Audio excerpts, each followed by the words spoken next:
Mapagpalang araw kalakbay at sa lahat ng nakikinig sa inyong channel. Tawagin niyo na lamang po ako sa pangalang Edward. Nakatira dito sa lalawigan ng Masbate. May nais lamang akong ibahaging kwento sa inyong channel at batid kong pasukan temang ito sa inyong kategorya. Hindi na po ako magpapaligoy-ligoy pa mga kalakbay at ibabahagi ko na ang aking karanasan. Dekada 80 nang maranasan ko ang pangyayaring ito. At nasa edad 18 pa lamang ako noon. Bali kalakbay, aaminin kong itong mga panahong ito ay napakapusok ko pa at halos lahat na yata ng kalokohan ay naranasan ko na. Naging babaero din ako at halos kada linggo ay iba-iba ang mga dalagang nakakasama ko sa inuman. Dahil na rin siguro sa impluwensya ng mga barkada, hanggang sa hindi nga naglaon, ay may isa kong nabuntis na dalagang itago na lang po natin sa pangalang Ami. Itong si Ami kalakbay ay nakilala ko lamang sa isa ko pang kaibigan. Ipinakilala niya sa akin si Ami at unang tingin ko pa lamang sa kanya ay aaminin kong nagandahan ako dito.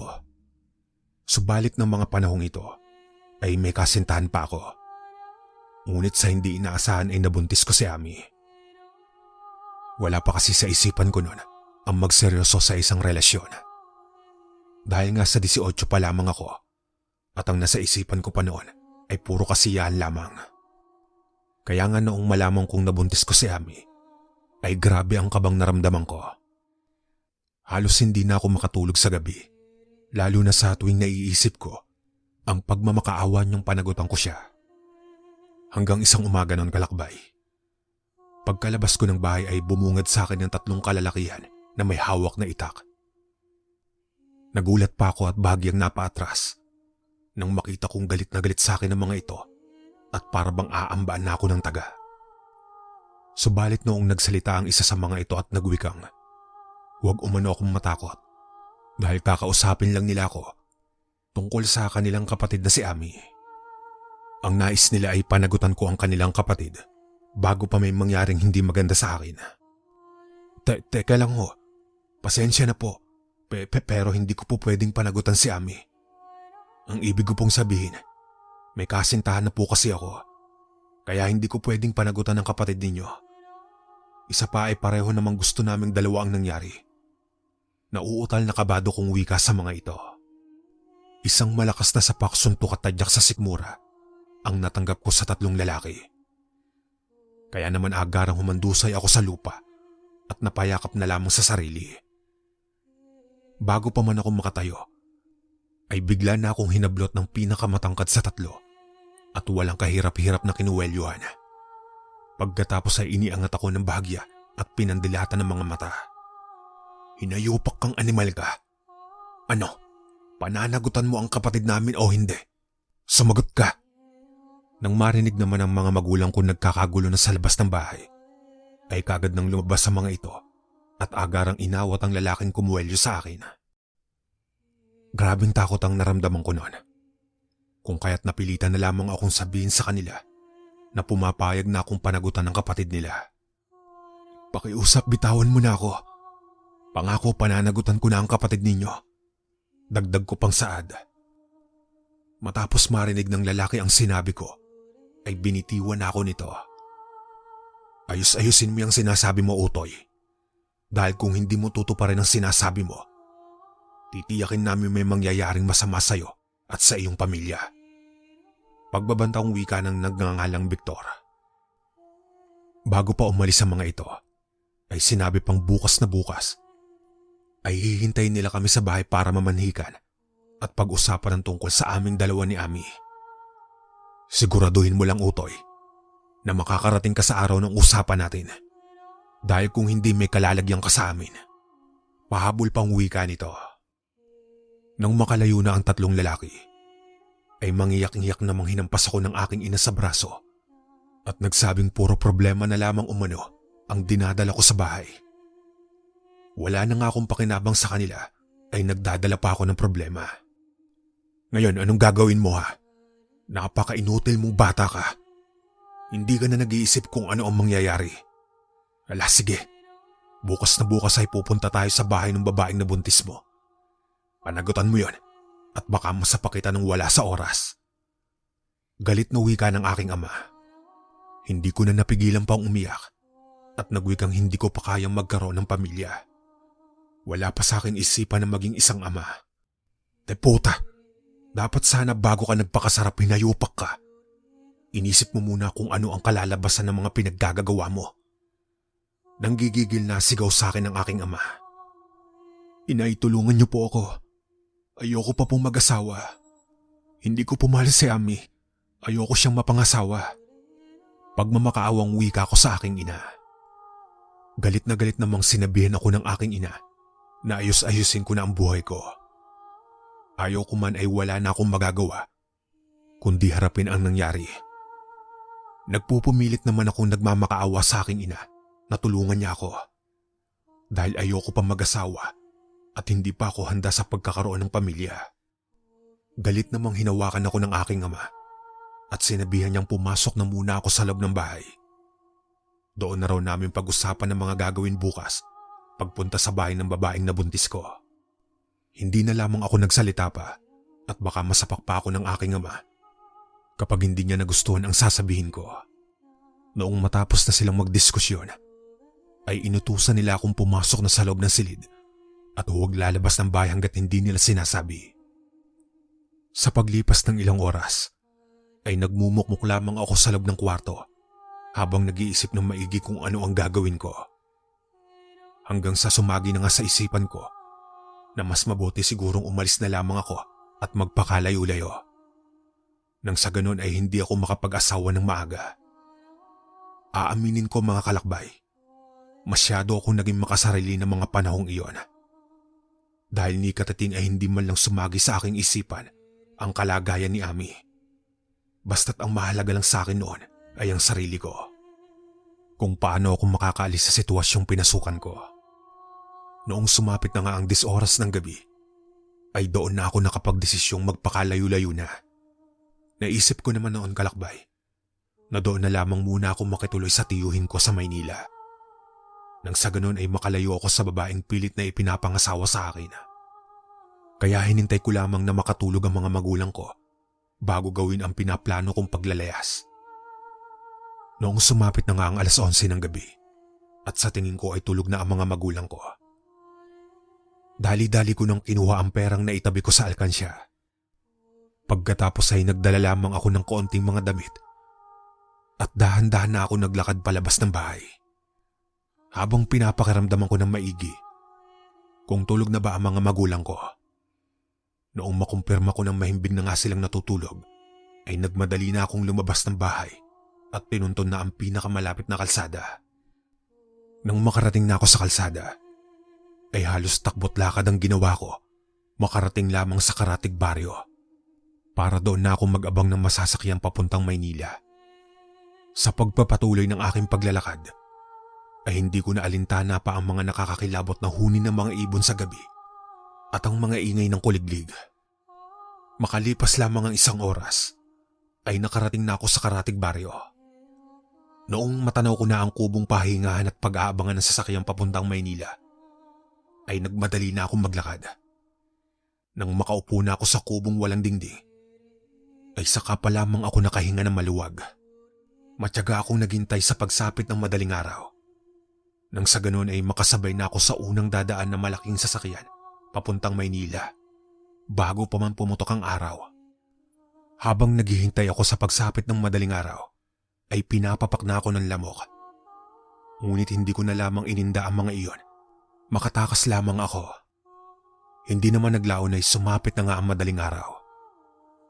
Kaya agaran na akong tumayo sa gilid ng daanan at naghintay na nga ng sasakyan. Makalipas naman ang ilang minutong paghihintay, ay may nakita na nga akong paparaang sasakyang papuntang Maynila. Dali-dali ko na itong pinara at nung huminto na, ay agad na akong sumakay. Noong nasa Maynila na nga ako at nasa bahay na ng aking tiyuhin, ay kinausap niya ako ng masinsinan.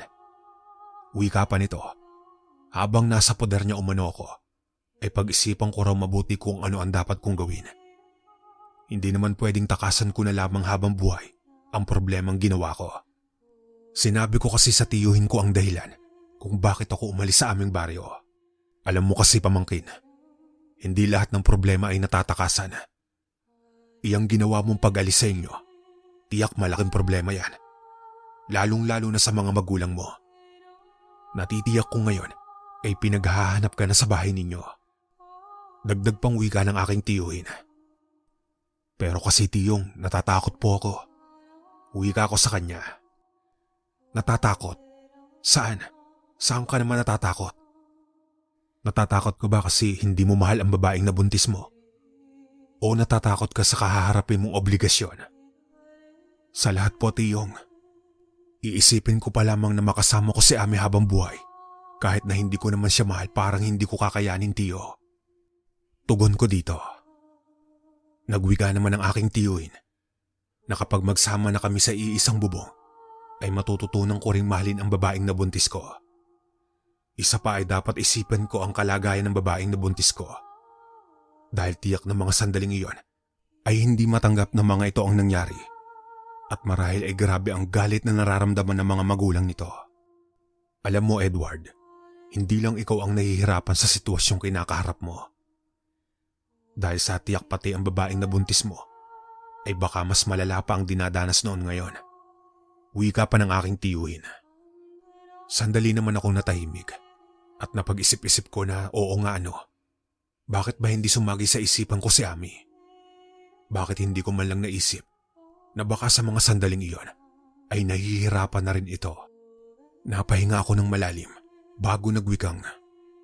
Pag-iisipan ko po muna tiyong kung ano ang dapat kong gawin bago ako umuwi sa amin. Matapos marinig ni Tio Dario ang sinabi ko, ay tinapik-tapik niya ako at sinabing pag-isipan kong maigi ulit at sana sa pagkakataong makapag-isip-isip na ako ay hindi pa huli ang lahat. Makalipas lamang ang mga araw na pananatili ko sa bahay ng aking tiyuhin, ay napagpasyaan kong maghanap muna ng trabaho habang pinag-iisipan kong mabuti kung ano nga ba ang dapat kong gawin. Baka kasi magpadalos-dalos ako ng desisyon at magkamali na naman ako. Hindi naman nagtagal ay nakahanap na rin ako ng trabaho. Sakto kasing tumatanggap ng mga tauhan ang pabrikang pinapasukan ni Tio Dario. Kaya naman inirekomenda ako nito sa kanilang nakatataas. Dahil sa may katungkulan rin ng aking tiyuhin sa pabrika, kaya agaran na ako nakapasok at nakapag-umpisa. Naging maayos naman ang pagtatrabaho ko mga kalakbay. Walang problema sa trabaho at panandali ang nakalimutan ko ang problemang tinatakasan ko sa probinsya. Subalit ang ipinagtataka ko ay sa tuwing umuwi ako ng gabi, ay may napapansin akong matandang babae na palagi kong nakakasalubong sa madilim na parte ng eskinitang papunta sa bahay ni Tio Dario. Madilim kasi ang maliit na daanan papunta sa bahay ng aking tiyuhin at may malalaking puno pa iyon sa bawat gilid ng daanan. Noong papalapit na ako sa matanda, ay nakita kong matalim siyang nakatitig sa akin. Habang bumubuka-buka ang bibig at para bang may sinasabing hindi ko naman maintindihan. Kakaiba rin ang amoy na nalalanghap ko sa matanda. Dahil hindi ko mawari kung anong klaseng amoy iyon. Dahil sa sobrang napakapanghe na animoy ihi ng pusa. Noong una ay hindi ko na lamang pinansin pa ang matandang babaeng nakasalubong ko. Sa pagkakalang baka kapitbahay lamang ito ni Tio Dario. Hanggang sa nung isang hakbang na lamang ang layo ko sa matandang babae, ay gayon na lamang ang gulat ko. Nang bigla na lamang ako nitong tapikin sa balikat at galit na nagwikang. Papatayin niya umano ko dahil iniwan ko ang anak niya. Habang nanlilisik ang mga mata at dumura pa sa lupa. Dahil sa takot na nararamdaman ko, ay agaran na akong napatakbo pa uwi sa bahay ng aking tiyuhin. Nagulat pa ang aking tiyuhin nang pabalibag kong buksan ng pintuan at patakpong pumasok. "Oh, anong nangyari sa'yo?" Gulat na tanong ng aking tiyuhin. Tiyong, may ano ho? May matandang babae ang tumapik sa balikat ko at ang sabi papatayin niya raw ako. Takot na takot kong bulalas sa aking tiyuhin. Nagulat naman ang aking tiyuhin at mabilis nang sumilip sa labas ng bahay. Tapos ay tinanaw ang eskinitang itinuro ko. Subalit kahit anong tingin niya sa eskinita, ay wala siyang makitang kahit na ano doon. "Lasing ka ba? Mukhang pinaglololo ko mayata ako ah. Wala naman akong nakitang tao sa labas ng daanan. Ayos ka lang ba talaga? Napapakamot sa ulong tanong ng aking tiyuhin. Tiyong, meron po talaga. May nakita talaga akong matanda doon. Pagpupumilit kong wika. Sinabi naman ng aking tiyuhin na kung may nakasalubong raw akong matandang babae, ay samahan ko raw siya at ituro ko sa kanya ang matandang babae at makakatikim iyon sa kanya ng sapak. Takot man ay kagad na akong lumabas ng bahay at sinamahan na ang aking tiyuhin. Kaya nga lang ay noong nasa parte na kami ng daanan kung saan ko nakasalubong yung matanda, ni bakas nito ay wala akong nakita. Napasambit pa nga ako sa aking sarili na napaka-imposible namang nawala kaagad yung matanda. Maya-maya pa ay sinabihan na ako ni Tio Dario. Umuwi na umano kami dahil wala naman raw ang matandang sinasabi ko. Noong pabalik na kami sa bahay, ay nakarinig kami ng malakas na pagpagaspas ng mga pakpak mula sa taas ng mayayabong na puno. Noong tumingala naman ako, ay nakita ko ang napakalaking ibong kulay itim na lumilipad papalayo habang humuhuni ng nakakakilabot. Takte, anong klaseng nilalang iyon? Sambit ng aking tiyuhin habang nakatingin sa papalipad na malaking ibong papalayo. Narinig ko pang sinabi niya sa akin na magmadali na umano akong maglakad. Nang sa ganun ay makarating na kami kaagad ng bahay.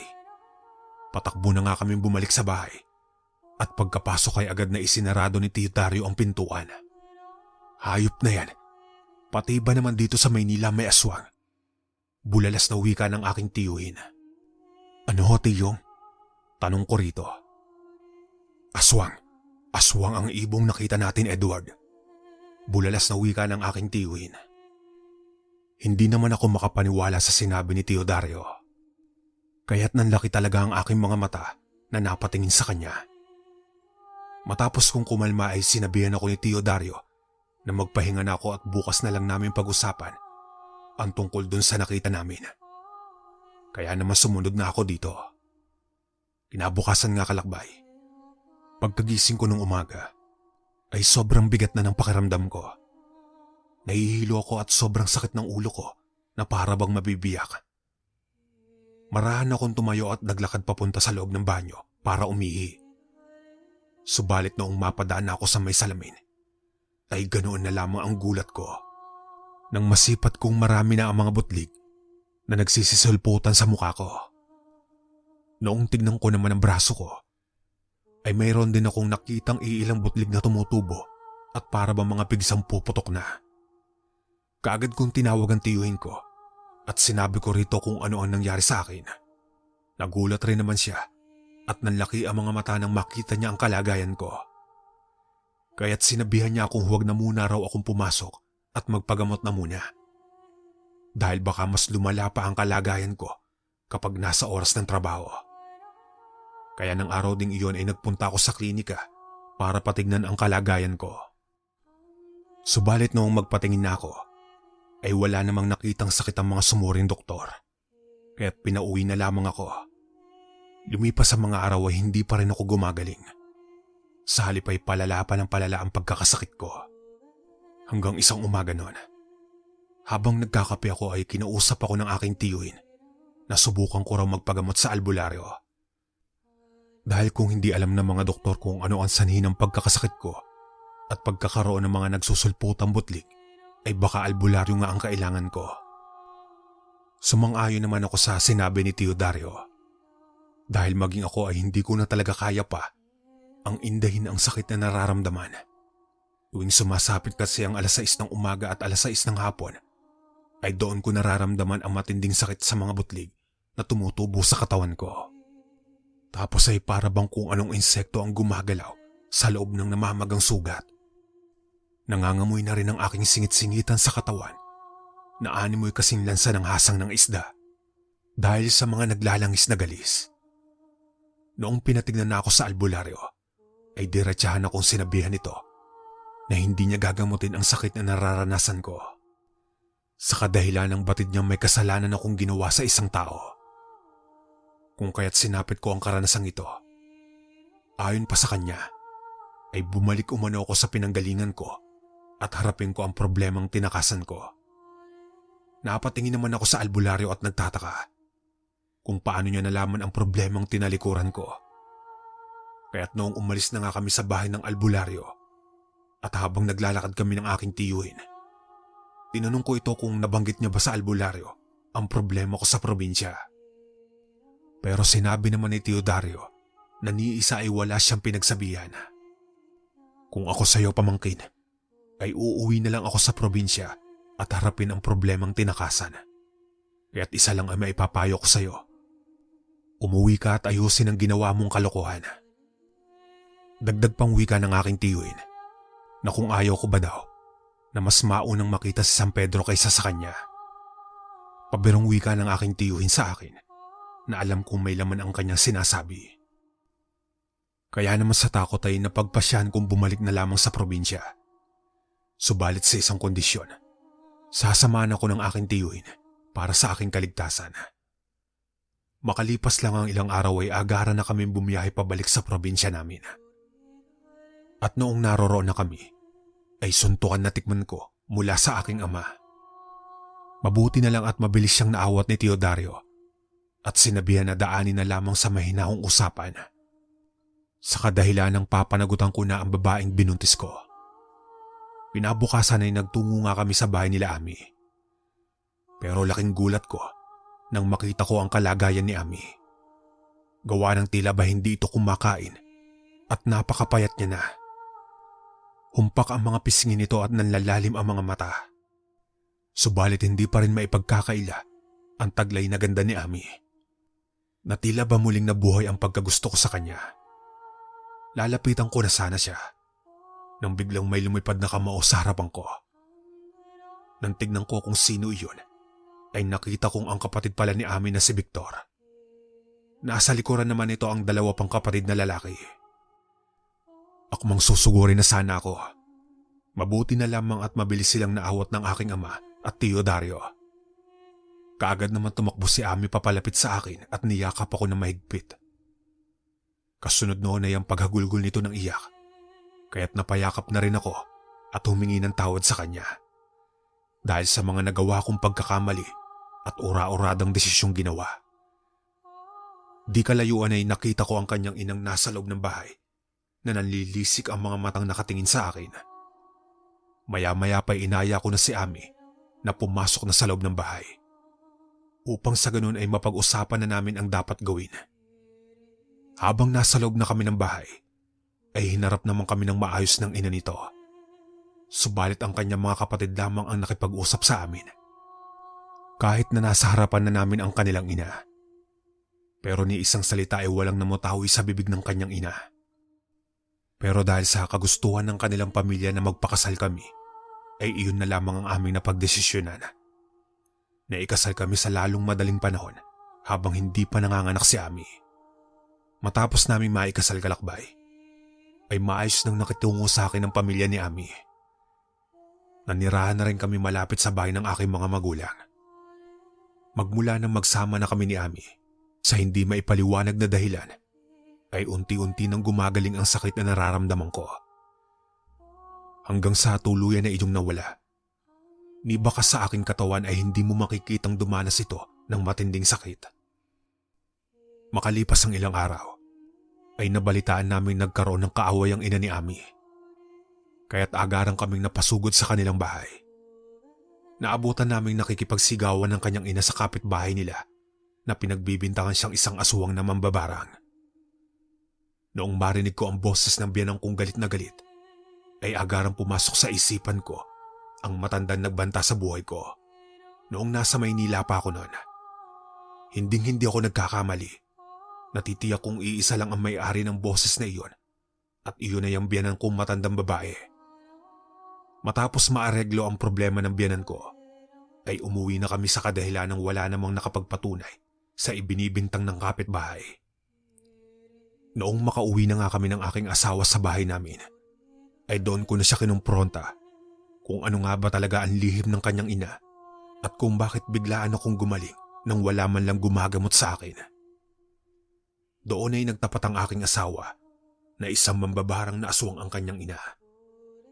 Subalit nakiusap siya sa kanyang ina na huwag akong patayin. Dahil umaasa itong babalikan ko siya sa oras na makapag-isip-isip na ako ng maayos. Noong una hindi ko alam kung ano ang mararamdaman ko dahil sa ginawa ng biyenan ko sa akin. Pero hindi naglaon ay naliwanagan na rin ako at naintindihan ko kung bakit nagawa ng kanyang ina iyon sa akin. Dahil sa pagmamahal nito sa kanyang anak at nais lang nito na magkaroon ng buong pamilya ang kanyang anak. Hanggang dito na lang po ang aking kwento mga kalakbay. Maraming salamat.